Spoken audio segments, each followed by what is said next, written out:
નમસ્કાર। આજે બહુ આનંદની વાત છે કે છેલ્લા 18 મહિનાથી જેલવાસ ભોગવી રહેલા આમ આદમી પાર્ટીના રાષ્ટ્રીય નેતા અને દેશના સર્વશ્રેષ્ઠ શિક્ષણ મંત્રી શ્રી મનીષ સિસોદિયાજીને સુપ્રીમ કોર્ટ દ્વારા જામીન આપવામાં આવ્યા છે। આપણે સૌ જાણીએ છીએ કે છેલ્લા કેટલાક સમયથી ભાજપ કોઈ પણ રીતે આમ આદમી પાર્ટીને ખતમ કરવાનો કારસો ઘડી રહી છે અને એના અનુસંધાને આમ આદમી પાર્ટીના તમામ નેતાઓને જેલમાં નાખવાની કોશિશ થઈ રહી હતી।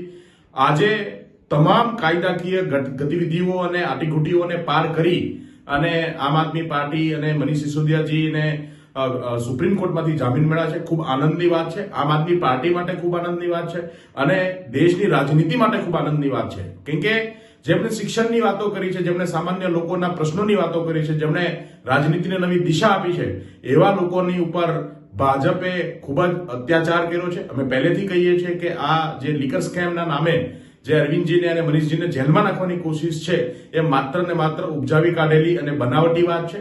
અને આજે સુપ્રીમ કોર્ટે ઓબ્ઝર્વેશનના આધારે મનીષજીને જે જામીન આપ્યા છે એ ખૂબ જ ગર્વની વાત છે। અમારા બધા માટે ખૂબ ખુશીનો દિવસ છે, આમ આદમી પાર્ટી માટે ખુશીનો દિવસ છે અને દેશના તમામ લોકો માટે ખુશીનો